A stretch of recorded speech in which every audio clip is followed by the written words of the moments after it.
Hello बच्चों, कैसे हो आप लोग। मेरा नाम है कृतिका और स्वागत है आपका एक बार फिर अपने favourite channel Kritika BLLB. Students, आज इस वीडियो में हम डिस्कस करेंगे कॉन्ट्रैक्ट फर्स्ट, जो कि पेपर इसका डिस्कस करा रहे हैं हम, और इसी का पार्ट देखेंगे टू, जिसमें पेपर में जो हमारा सेक्शन बी आता है, आज हम उसको डिस्कस करेंगे लॉन्ग क्वेश्चनों को। इसमें आते तो 4 क्वेश्चन है, लेकिन हम इस वीडियो में सिर्फ 2 लॉन्ग क्वेश्चन को डिस्कस कराएंगे, जो कि 2 लॉन्ग क्वेश्चनों से हम 2 तरीके सीखेंगे लॉन्ग क्वेश्चन को करने का। और ये दोनों क्वेश्चन बहुत ही ज्यादा इंपॉर्टेंट है, लगभग हर बार ये एग्जाम में पूछे जाते हैं सेक्शन बी में। तो ये काफी इंपॉर्टेंट है, और इनके अलावा भी मैं इस वीडियो के लास्ट में 3 और लॉन्ग क्वेश्चन बताऊंगी आपको, जो कि आपके एग्जाम में पूछे जाएंगे और आपके एग्जाम में बहुत ही ज्यादा आते हैं, इंपॉर्टेंट है।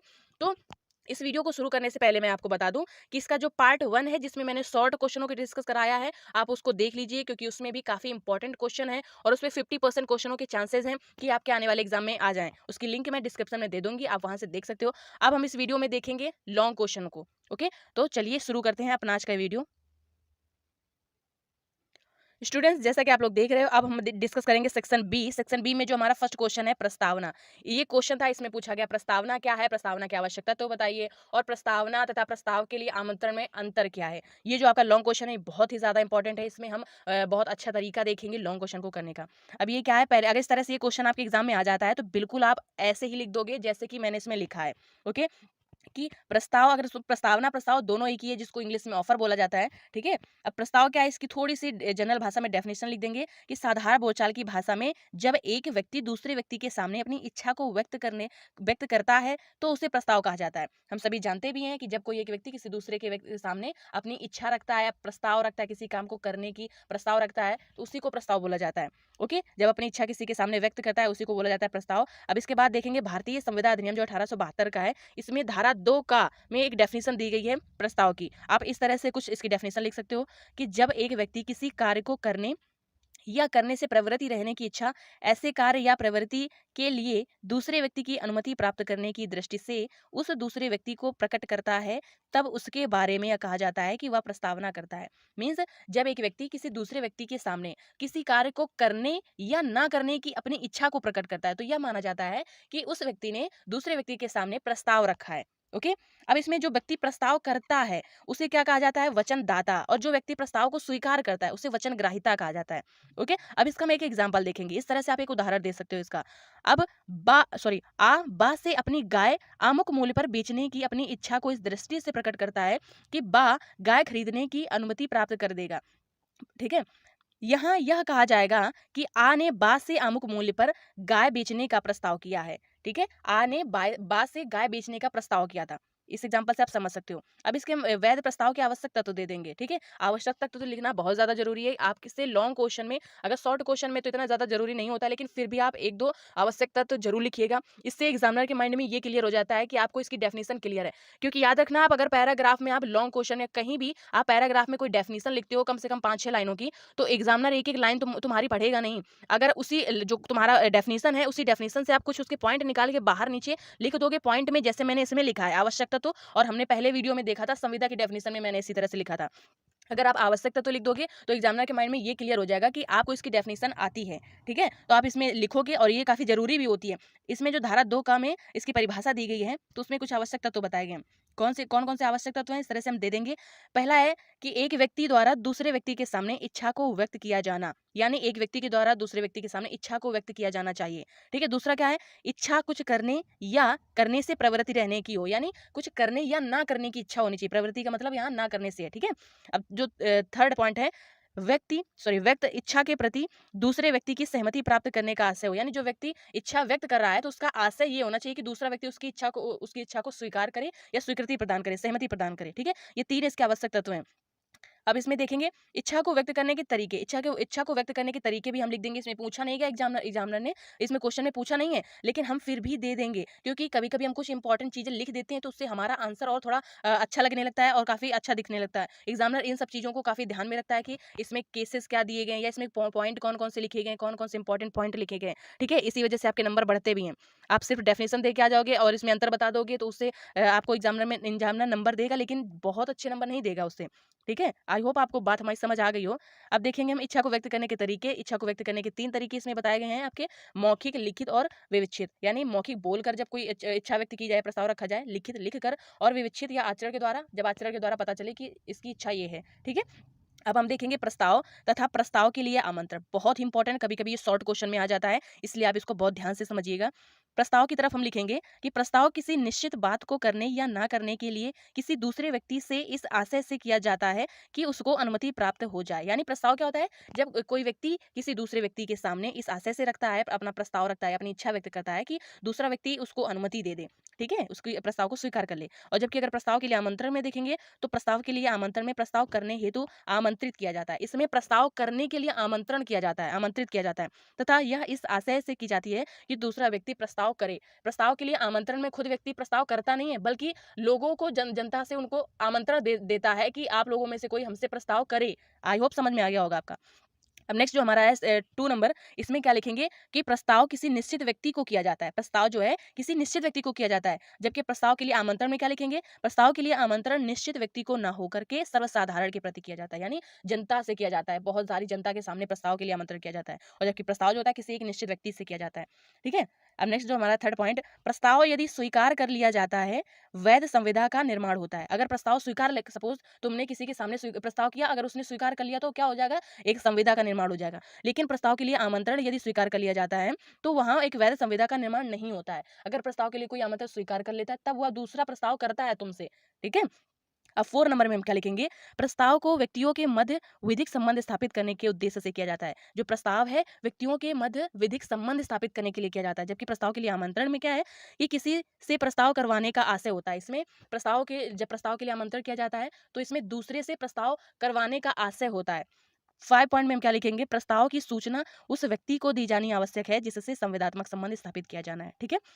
यानी जिसके साथ संविदात्मक संबंध स्थापित करना है, उसको प्रस्ताव की सूचना दी जानी ज़रूरी है। और जबकि प्रस्ताव के लिए आमंत्रण में क्या है कि किसी प्रकार की सूचना देना ज़रूरी नहीं है, ठीक है? अब इसी पर हम केस लिखेंगे, ठीक है? आई होप आपको ये जो आंसर है, आज आज का आंसर आपको इससे बहुत कुछ सीख मिली होगी कि हम आंसर लिखेंगे कैसे। इस तरह से आप देख सकते हो, इसको एक बार फिर से मैं दिखा दूँ कि इस तरह से आप डेफिनिशन, यहाँ एक अच्छी चीज़ तुमको डेफिनिशन पता चल गई, डेफिनिशन कैसे लिखेंगे। फिर इसके आवश्यक तत्व, कुछ इंपॉर्टेंट चीज़ें और लिख देंगे, डिफरेंस में कुछ इस तरह से डिफरेंस लिख सकते हो आप। इसके बाद हमें केस दे देंगे। केस नहीं पूछा है, एग्जामिनर ने कहीं भी नहीं बताया है कि उसमें पेपर में कि इसमें निर्णय वादों की सहायता समझाई, लेकिन फिर भी आप एक केस लिख दोगे। इससे क्या होगा? आपको अच्छे नंबर मिलेंगे, ठीक है? इन सब चीज़ों को आप ध्यान रखिएगा। अब एक केस इसमें लिखेंगे, state bank of Patiala versus Romesh Chandra Kanauji. इसमें जो मामला है, इस मामले में क्या हुआ कि इस तरह से आप लिख सकते हो कि बाद में उच्चतम न्यायालय ने निर्णय किया कि राष्ट्रीयकृत बैंक के द्वारा प्रारंभ की गई स्वैच्छिक निवृत्ति योजना प्रस्ताव के लिए आमंत्रण के समान है। यानी जो राष्ट्रीयकृत बैंक के द्वारा जो प्रारंभ की गई थी एक स्वैच्छिक निवृत्ति योजना, यह योजना जो थी, यह प्रस्ताव के लिए आमंत्रण है, ठीक है? और जब कर्मचारी इस योजना के अंतर्गत आवेदन करता है, तो वह प्रस्ताव माना जाता है, ठीक है? इस योजना के तहत जब कोई दूसरा कर्मचारी योजना के तहत जब आवेदन करता है, तो वो प्रस्ताव माना जाता है, ठीक है? और उसे स्वीकार करना या ना करना, ये बैंक का विशेषाधिकार है। बैंक ने प्रस्ताव नहीं किया था, बैंक ने प्रस्ताव के लिए आमंत्रण किया था। ओके, अब शुरू करते हैं अपना नेक्स्ट टॉपिक। जो नेक्स्ट हमारा क्वेश्चन है, ये क्वेश्चन नंबर है 3। इसमें बताया गया है नाबालिग के संविदात्मक दायित्व। ये क्वेश्चन आपका था कि नाबालिग के संविदात्मक दायित्व की विवेचना कीजिए। क्या विधि का यह कथन ठीक है कि नाबालिग को यानी अवयस्क के साथ संविदा पूर्ण रूप से शून्य होती है? यदि ऐसा नहीं है तो यथार्थ विधि की विवेचना कीजिए। ये क्वेश्चन आपका बहुत ही ज़्यादा इंपॉर्टेंट है। मैंने बहुत ही पेपरों में देखा है इस क्वेश्चन को आते हुए, इसलिए मैं आपको बता रही हूँ कि इस क्वेश्चन को आप पढ़ लीजिएगा, ठीक है? और इसी तरह के मैं और भी वीडियोज़ लेके आऊँगी। बाकी जो आपके पेपर आते हैं, जितने भी आपके LLB और BLLB में पेपर हैं, मैं उनके भी सॉल्व पेपर लेके आऊँगी इसी तरह के सॉल्व करके। अगर आपको हमारे ये वीडियो अच्छे लगे तो आप इनको लाइक करिएगा, अपने दोस्तों के साथ शेयर करिएगा, कमेंट करके अगर कोई दिक्कत हो तो कमेंट करके पूछिएगा, जिससे कि मुझे आइडिया लगेगा कि आपको किस तरह की वीडियो चाहिए और आपको कहाँ दिक्कत हो रही है और क्या आपको अच्छा लग रहा है इसमें। मैं उस चीज़ को और इम्प्रूव करने की कोशिश करूँगी। ओके, तो चलिए शुरू करते हैं। अब इसका आंसर हम किस प्रकार से देंगे कि इसमें हेडिंग लिखेंगे नाबालिग के संविदात्मक दायित्व। संविदा अधिनियम 1872 की धारा 10 एक करार को वैध संविदा का स्वरूप प्रदान करने वाली आवश्यक शर्तों का प्रतिपादन करती है, जिसकी एक महत्वपूर्ण शर्त यह है कि करार सक्षम पक्षकारों के द्वारा स्वतंत्र सहमति के साथ किया गया होना चाहिए। यानी धारा 10 में बताया गया है कि वैध संविदा में जो सक्षम पक्षकारों के द्वारा करार किया गया हो और स्वतंत्र सहमति से करार किया गया हो। संविदा अधिनियम की जो धारा 11 के अनुसार अवयस्क विकृत तथा जिसे किसी विधि के द्वारा संविदा करने में अक्षम घोषित किया गया है, ऐसा व्यक्ति संविदा करने में अक्षम है तथा उसके द्वारा की गई संविदा शून्य होगी। मीन्स धारा 11 में बताया गया है अवयस्क जानते हो कौन होता है? जो 18 साल की उम्र से कम होता है। विकृत जो पागल हो, जिसकी मानसिक स्थिति ठीक ना हो और किसी विधि के द्वारा संविदा करने में अक्षम घोषित किया गया, यानी किसी विधि के द्वारा उसे संविदा करने के लिए अक्षम घोषित कर दिया गया है या वो दिवालिया हो, ठीक है, ऐसे व्यक्ति को अक्षम व्यक्ति माना गया है और ये अगर संविदा करते हैं तो इनके द्वारा की गई संविदा शून्य हो जाएगी। अब इसमें हमें ये लिखेंगे कि अवयस्क कौन है। यहाँ आंसर में हमें ये बताना जरूरी है, इसकी एक हेडिंग डालेंगे और बताएंगे कि अवयस्क है कौन, ठीक है, क्योंकि उसी के ऊपर आंसर दिया हुआ है। तो ये क्या है, अवयस्क वह व्यक्ति है जिसने वयस्कता की उम्र प्राप्त नहीं की है। भारत में सामान्य परिस्थिति में वह व्यक्ति वयस्क है जिसने 18 वर्ष की आयु प्राप्त कर ली है। जिस व्यक्ति की संपत्ति के लिए संरक्षक नियुक्त किया गया है उसके लिए वयस्कता की उम्र 21 वर्ष है। अब समझ गए होगे आप लोग कि जिसकी 18 वर्ष हो गई है वो वयस्क कहा जाएगा, जिसकी नहीं हुई है वो उसके नीचे कहा जाएगा आपका अवयस्क, और जिसके लिए संरक्षक नियुक्त किया गया है जिसकी संपत्ति के लिए, तो वो 21 वर्ष का जब हो जाएगा तब उसे वयस्क माना जाएगा। अब इसमें हम क्या लिखेंगे अवयस्क के साथ किए गए करार की स्थिति, ठीक है, अवयस्क के साथ अगर करार किया जाता है तो उसकी स्थिति क्या होगी। भारत में संविदा अधिनियम की धारा 10 सिर्फ यह प्रावधान करती है कि एक वैध संविदा के लिए आवश्यक है कि वह एक सक्षम पक्षकार के द्वारा की गई हो, ठीक है। धारा 10 में बताया गया है कि एक वैध संविदा के लिए जरूरी है कि सक्षम पक्षकार के द्वारा की गई हो तभी वह वैध संविदा मानी जाएगी। ओके, एक अवयस्क सक्षम पक्षकार नहीं है परंतु एक अवयस्क के द्वारा की गई संविदा शून्य होगी या शून्य करनी होगी, इसके बारे में संविदा अधिनियम मौन है। यानी संविदा अधिनियम इसके बारे में कोई कुछ नहीं बताती है कि एक अवयस्क के द्वारा अगर संविदा कर ली जाती तो शून्य होगी कि शून्य करनी होगी। तब इसी पर एक केस आया, मोहर बीवी बनाम धर्मोदास का केस है। इसमें प्रिवी काउंसिल जो कि इंग्लैंड की थी, प्रिवी काउंसिल ने विचार व्यक्त किया कि एक अवयस्क संविदा करने के लिए सक्षम पक्षकार नहीं है तथा एक अवयस्क व्यक्ति के द्वारा की गई संविदा शून्य होगी, ठीक है। इस मामले में यह इन्होंने कहा कि एक जो अवयस्क व्यक्ति है वो संविदा करने के लिए सक्षम पक्षकार नहीं है, अगर वो संविदा करता है तो वो संविदा शून्य मानी जाएगी। तब से क्लियर हो गया कि अगर अवयस्क व्यक्ति संविदा करता है तो शून्य संविदा होगी। ओके, अब इसमें हम लिखेंगे अवयस्क के द्वारा की गई संविदा शून्य होती है, इस नियम के अपवाद हम लिखेंगे।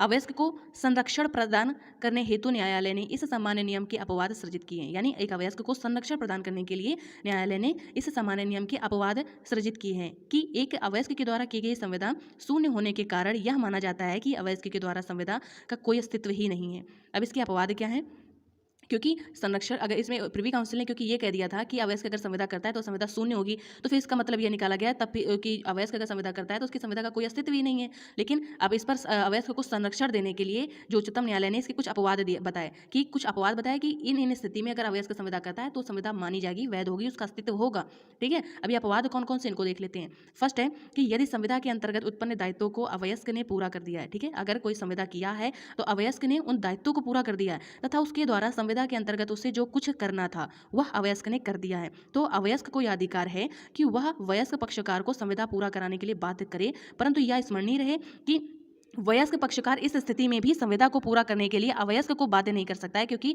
यह अपवाद सिर्फ अवयस्क को संरक्षण प्रदान करने के लिए सृजित किया गया है। यानी सपोज अवयस्क व्यक्ति ने किसी व्यक्ति से संविदा किया है और उसने उस संविदा के अंतर्गत जो उसके दायित्व थे उसने उसको पूरा कर दिया है और जो उसको करना था वो भी उसने कर दिया है, तब यहाँ पर अवयस्क व्यक्ति को यह अधिकार प्राप्त हो जाता है कि वह वयस्क व्यक्ति से अपने उसके दायित्वों का पूरा करवाए, यानी संविदा का पालन करवाए अगर वो मना करता है संविदा का पालन करने से। लेकिन यहाँ पर वयस्क व्यक्ति को यह अधिकार नहीं है कि वो अवयस्क व्यक्ति को संविदा करने के लिए बाध्य करे, ठीक है। यह केवल अवयस्क को संरक्षण देने के लिए किया गया है। यदि संविदा अवयस्क के लाभ के लिए की गई हो, ठीक है, अगर संविदा जो है अवयस्क के लाभ के लिए की गई है तब भी वह संविदा मानी जाएगी, वैध मानी जाएगी। यदि अवयस्क का संरक्षक या अभिभावक जो अवयस्क की ओर से संविदा करने हेतु अधिकृत किया गया है, ठीक है, अगर कोई अवयस्क का संरक्षक है या उसका कोई अभिभावक है जो अवयस्क की ओर से संविदा करने के लिए अधिकृत किया गया है, नियुक्त किया गया है, अवयस्क के लाभ के लिए संविदा करता है, तो वह संविदा लागू कराई जाएगी। ओके, अब हम इसमें थर्ड पॉइंट लिखेंगे अवयस्क के द्वारा की गई सेवा की संविदा। अगर अवयस्क के द्वारा कोई सेवा की संविदा की जाती है तो इसमें क्या लिखेंगे,